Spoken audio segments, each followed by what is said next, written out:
Fala galera do YouTube, tudo bem com vocês? Vamos começar mais um Pod Café por aqui com um convidado muito especial hoje, Gustavo Yassori, muito obrigado por ter aceitado. Obrigado. Boa noite a todos. Gustavo é nosso sócio, coordenador do setor de modificações, e a gente chamou ele aqui hoje porque hoje a gente vai falar sobre um tema muito livre, muito tranquilo, muito gostoso, muito imaginativo. Arquitetura subjetiva, galera. Isso aí. Vamos direto ao ponto, direto e reto ao ponto. Sabe por onde eu começaria?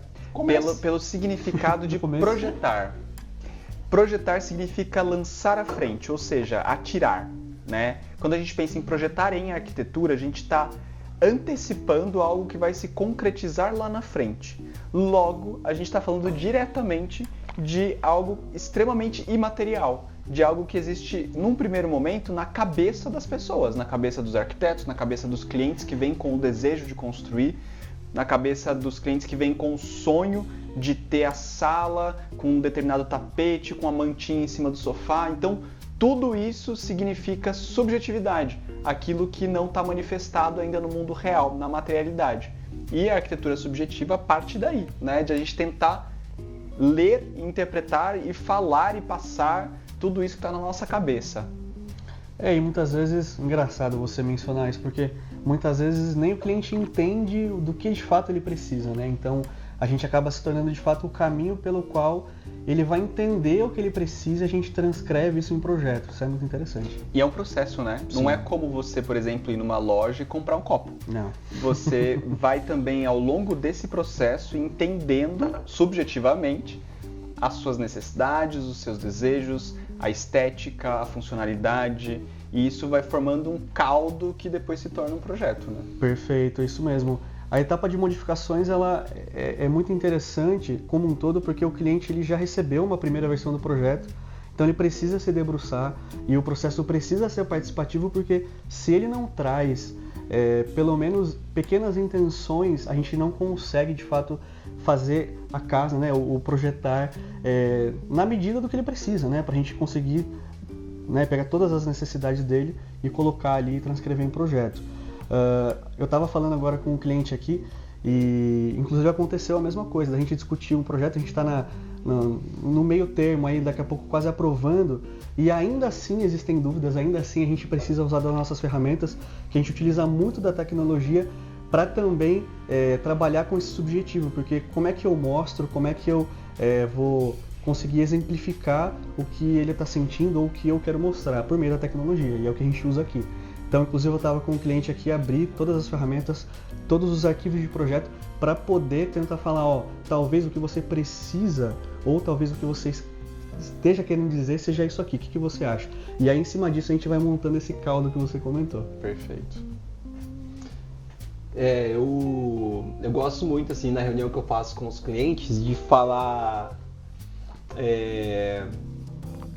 os sentimentos, né? O que ele sente na casa dele que ele quer colocar nesse novo projeto. A gente até brinca com uma frase que o que você quer? Eu quero uma casa que parece uma casa.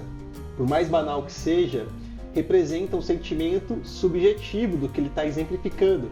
Quando a gente pensa casa com cara de casa, vem o que na nossa cabeça? Conforto. Duas linhas de pensar, duas linhas. Uma, o que não é casa. Sim, né? Perfeito. Uhum. E a casa da nossa infância que traz o conforto, a segurança.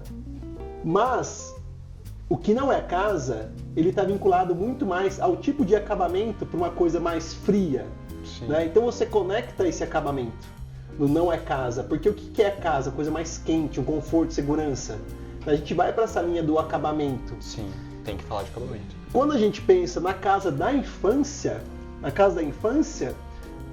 gente não pensa no acabamento, né? A gente pensa muito mais numa questão do porto na seguro, sensação, né? Nosso canto, nosso espaço, essa subjetividade, que quando a gente cresce, em toda casa que a gente vai projetar, ou vai morar, vai habitar, a gente quer essa sensação do nosso espaço, da nossa individualidade, e como transmitir essa materialização que não se trata de acabamento.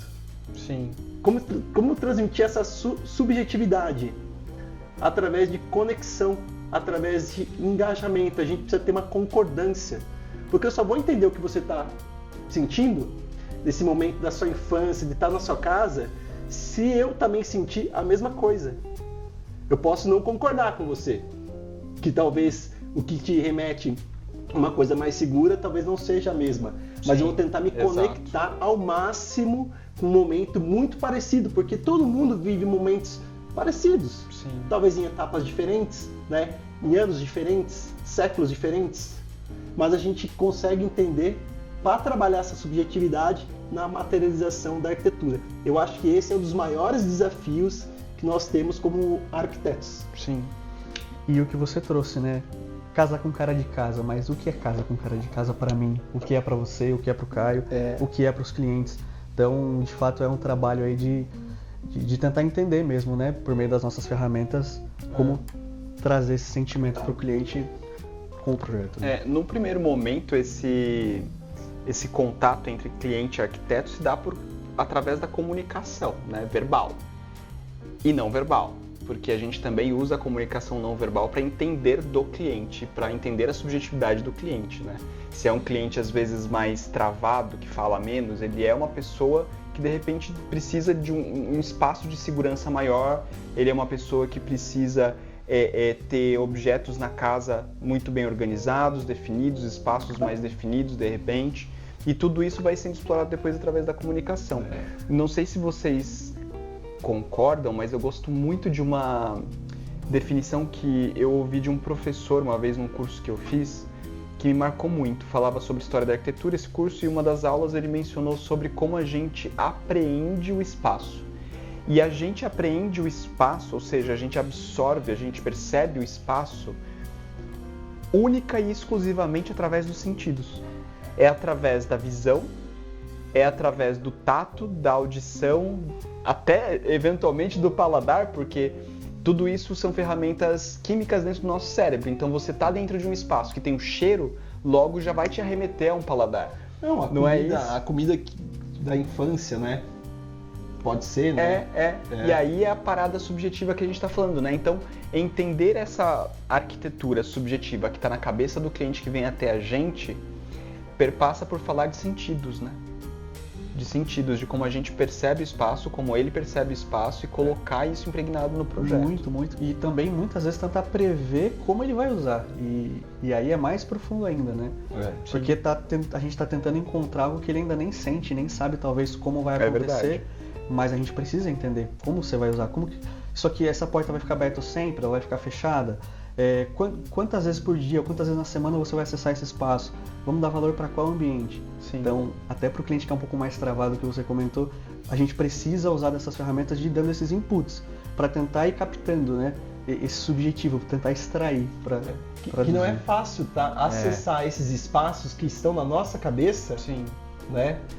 Não é todo mundo que permite que você acesse o que está dentro da sua cabeça. Começa por aí. Exato. O arquiteto, eu brinco com os clientes que os clientes literalmente abrem a porta da casa, o íntimo deles, para a gente entrar, antes da casa estar materializada.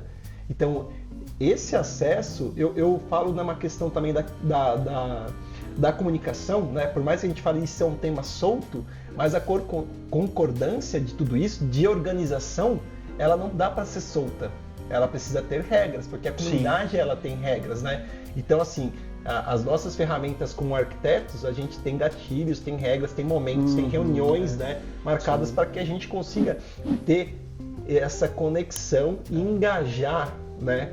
Engajar essa empatia para que a gente consiga extrair ao máximo, além desse dimensionamento material, a subjetividade do paladar, por exemplo. Sim.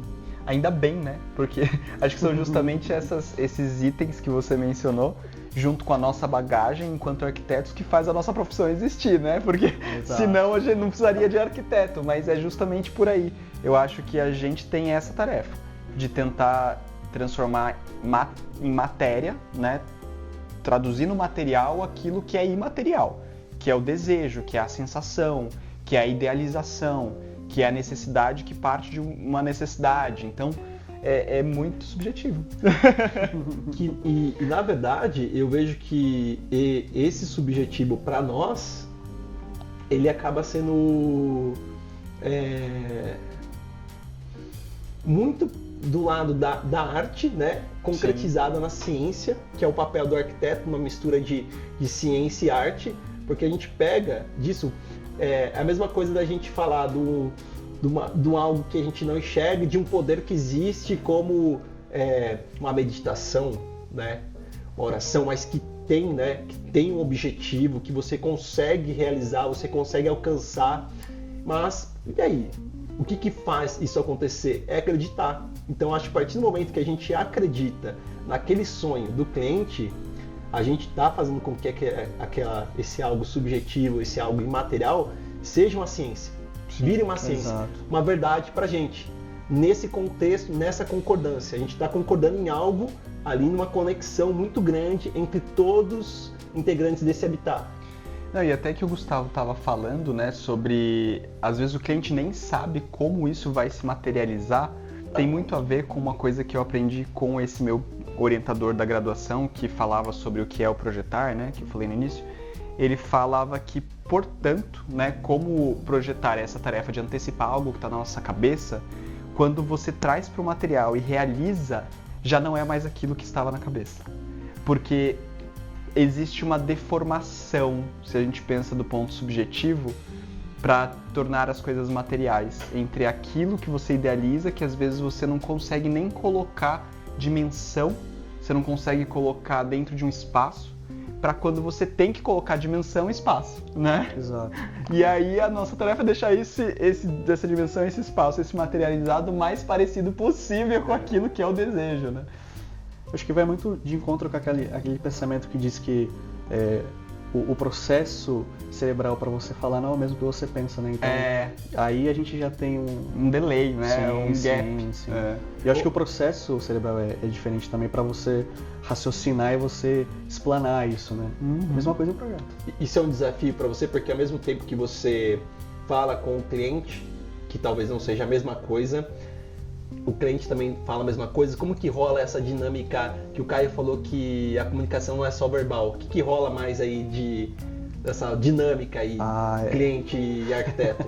Muitos desenhos, muita referência? Tanto que o cliente, eu recebi ele aqui hoje e eu sempre peço para os clientes, se puder, se couber na rotina, para a gente fazer presencial. O online funciona muito bem, a gente atende o Brasil todo e a gente consegue suprir muitas necessidades, né? Mas no presencial a gente, né, tem toda a experiência, só o fato de estar aqui, eu acho que é algo que na hora dele explanar e dele se sentir à vontade, ele falar dos desejos e ele tentar entender como é o morar dele, porque a gente se aprofunda, né, a gente é arquiteto, a gente se aprofunda bastante nessa coisa do morar. Para muitas pessoas isso acaba sendo algo que, putz, nunca parei para pensar nisso, vamos discutir? Então essa coisa que você comentou, né, de a pessoa precisa de fato abrir a casa e abrir um pouco da intimidade para a gente poder acessar e conversar. Então, de todos os ambientes, né? Então, durante esse processo a gente não exclui nenhum espaço, a gente faz questão de falar de todos os itens, tendo cada um seu grau de importância, mas aí dentro desse processo, dentre os rabiscos e as perguntas, né? Os inputs que eu comentei, linguagem corporal, enfim, várias questões de você já falar e você fala, putz, e a pessoa, né, sentiu que ela lembrou é porque ela tem uma memória afetiva em relação a um ponto, ou algum objeto, ou algum item da casa, uma lareira, enfim. E é nisso que a gente consegue sentir um pouco melhor, né, até na reunião presencial. Você sentiu e você fala, opa, já aqui, para um caminho, já né? vou abrir uma referência. Exclui 5 e vamos para esse. Isso, deixa eu abrir, deixa eu te mostrar, o que você acha disso? Era isso, então pronto, encontrei essa coisa do subjetivo, encontrei o caminho e mostrei para ele o objetivo, de fato, né? Cara, uma coisa que aconteceu comigo essa semana, atendendo o cliente, ele quis contar para mim da maneira dele como que ele cria a planta. Ele contou toda uma história, eu achei isso muito lindo. Ele começou assim, eu sempre frequentava a casa dos meus amigos porque eles tinham pais legais. Mas hoje, com o pai, eu descobri que os pais eram legais pra gente, para eles poderem vigiar os amigos dos amigos, ver com quem os amigos estão andando, porque é muito mais seguro, talvez, para aquele momento que fosse tudo na casa dos pais, né? E tudo isso ele começou a contar para dizer que ele queria uma planta integrada.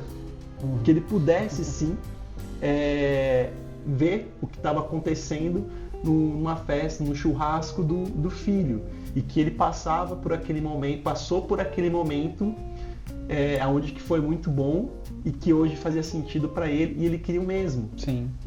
É muito bonito mesmo isso, porque cada pessoa vai ter o seu percurso, né? Acho que para definir o que quer num programa, quando a gente pensa num programa de necessidades para um projeto, por mais que as coisas sejam subjetivas, você tem que colocar, como o Gus falou, uma ordem, tem que colocar uma sequência, você comentou, né, também. Então, a gente precisa passar por um programa de necessidades. O que vai ser incluso nessa casa entre cômodos e espaços livres? Dentro disso, cada pessoa faz um percurso para definir, né? E caminhando já para o final, infelizmente, porque esse assunto realmente é incrível. Eu acho que eu adoraria falar 1 hora inteira sobre isso, a gente tem que fazer de novo. Se você que está assistindo ainda não se inscreveu no canal, por favor se inscreva, dê o joinha, indica para um amigo e acompanhe toda semana vídeos novos aqui, porque tem os vídeos do Pod Café ao vivo, tem os vídeos gravados do Café com Arquitetura.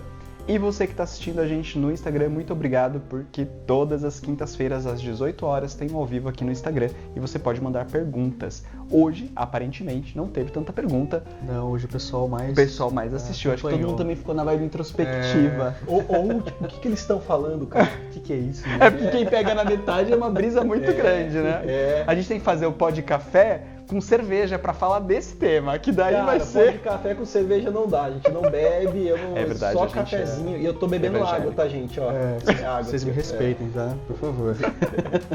Muito bem, gente. Legal. E chegando no fim, se encerrar, você ia falar algum assunto ou não? Eu ia só colocar uma última questão, que é o seguinte: a arquitetura subjetiva, mas ao mesmo tempo a gente tem que ser extremamente prático e extremamente metódico para tomar decisões na hora de uma construção. Como última pergunta assim para o Gus, porque ele é o convidado, como que você acha que dá para conciliar isso? Como que a gente consegue conciliar isso? Porque parece algo tão distante, né, uma coisa da outra. Eu vejo que uma conclusão de tudo que a gente está conversando aqui, eu acho que seria numa frase muito simples. Eu vejo que a arquitetura, por si só, ela é subjetiva, mas a conclusão dela precisa ser muito racional. Perfeito. Eu acho que seria esse o ponto. Nossa, acabamos bem, hein? Muito bom. A gente faz o parte 2. Galera, a gente vai gravar o Arquitetura Subjetiva parte 2 para vocês. Falar de OVNI. Quem sabe habitações em outros planetas, né? Mas, por favor, se vocês gostaram, tá? Se você que está assistindo gostou desse tema, deixe um comentário pra gente, dá algumas ideias do que a gente pode conversar sobre arquitetura subjetiva no próximo vídeo. Porque tem muita coisa. Nossa, tem muita coisa. Muito bem. Obrigado, pessoal. Até semana que vem. Valeu, tchau. Muito obrigado.